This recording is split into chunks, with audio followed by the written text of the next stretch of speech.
Let's talk about the components that you need to start a studio. Well, first of all, to start a home studio, you need a space. So I'm in a fairly small room. It's not the most ideal room for a studio, but you got to make do with what you've got. It's a spare room in my house that I converted, and this is about a square to rectangle size room, about 3 meters each way. So you have to make do with what you got. Equipment wise, the main components you're going to need, as see behind me, is your computer, which you're going to be using to get all the sound in. It's where you're going to be doing all your recording or your mixing. Everything's going to be done inside the computer. It's where you're going to be running software to record. A software is known as a DAW, a digital audio workstation.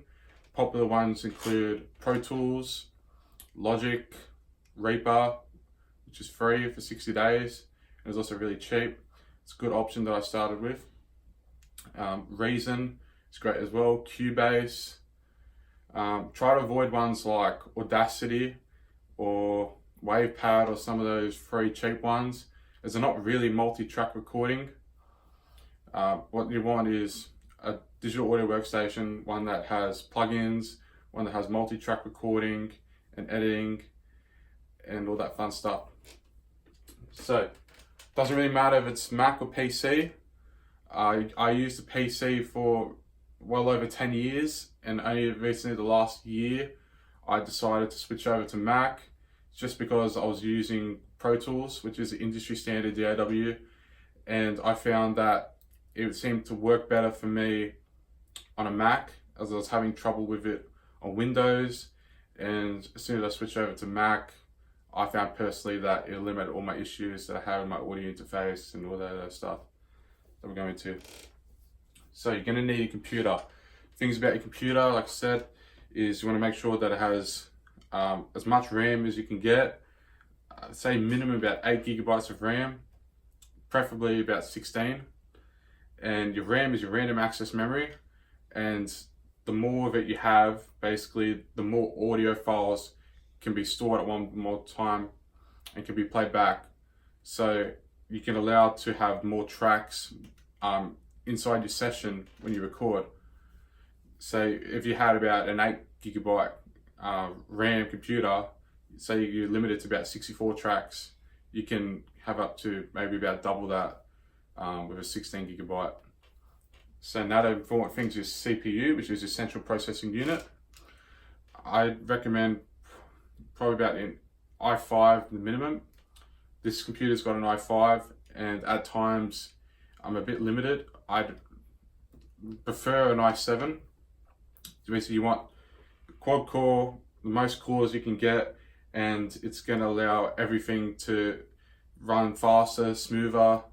It's basically the brain of the computer. So those are the two most important things you want to make sure that you get in your computer. What's also really important is to have a big hard drive space, as you're storing lots of files on there. Recording audio, recording music can take up a lot of space. So I prefer a SSD, as they're a lot faster, they're a lot more reliable. They are more expensive than a basic hard drive, but for audio, it's definitely the way to go when you're deciding what computer you want to get. You can also build a computer from scratch. That's a great way you could do it. Just put in the best RAM, best CPU, best hard drive space you want to get. You don't need to worry about too much about graphics and all that other stuff as well. What you also want to get, this is the most important part of recording audio. So here's your audio interface, and basically what this does is where you connect everything. You plug your microphones into it, your instruments, connect your headphones, you connect it out to your speakers, and this can connect to your computer by USB cable, or this one here as a Thunderbolt cable.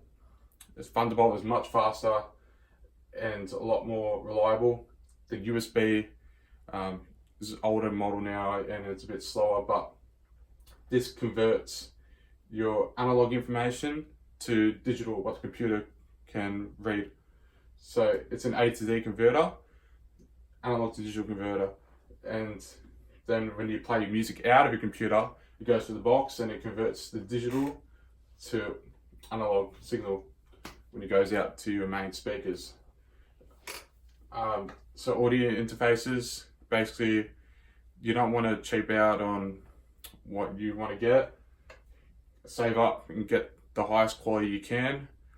If you're running a Mac and you have a Thunderbolt connection, I definitely recommend it.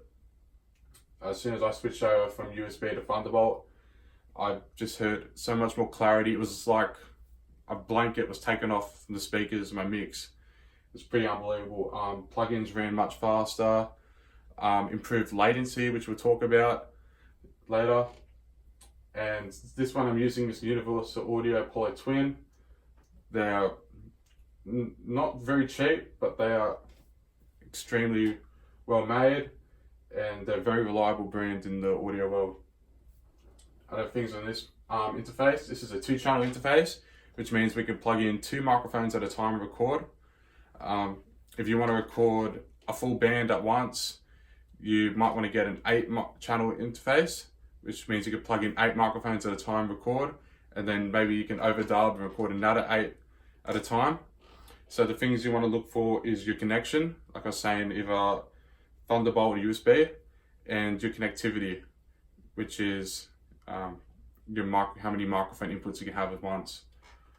Another thing you might also look at is the outputs. So there are XLR or TRS outputs which go into your speakers. So here we have a pair of studio monitors.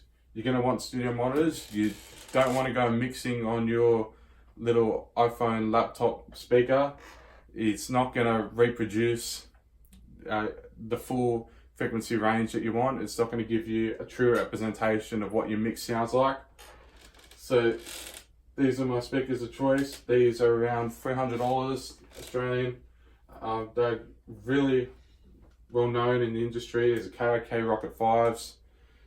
They are cheap speakers, but some Grammy award-winning albums have been mixed on these speakers, so they're really good. These have Rokit 5s because they have a 5-inch tweeter, and a 5-inch woofer and dome, and they have a tweeter up the top here.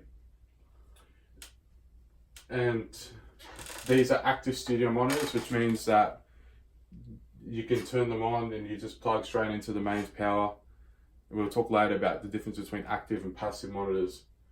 Next thing you're going to want to get is a pair of headphones, which is great for recording, as if you record and you leave your speakers on, then you will have mic bleed. So you want to make sure you have your monitors off when you record and use a pair of headphones. Also good for silent mixing. They're also really good for mixing if you want to eliminate the sound of your room. Then you definitely want to get a pair of headphones. One of the also most important components is your microphones in the studio. Having a range of different dynamic and condenser microphones is really important. Basically, the quality of your recordings comes down to your microphone choice, how good your microphones are, and how well you use them, how well you know about your microphones. That's very important. So, basically that's it. Also, another thing we're going to talk about is cables. You're going to need cables in the studio. Here we have XLR, also known as a Canon type connector, with 3 pins, ground, earth, hot, cold, loop. And these are what you want to connect into a microphone. These are balance connectors. Because here we have like a guitar lead, and this is a tip sleeve connection, and this is what you want to. This is just basically like connecting, guitar into an amplifier, and these will connect into your audio interface, and this is what you use to record.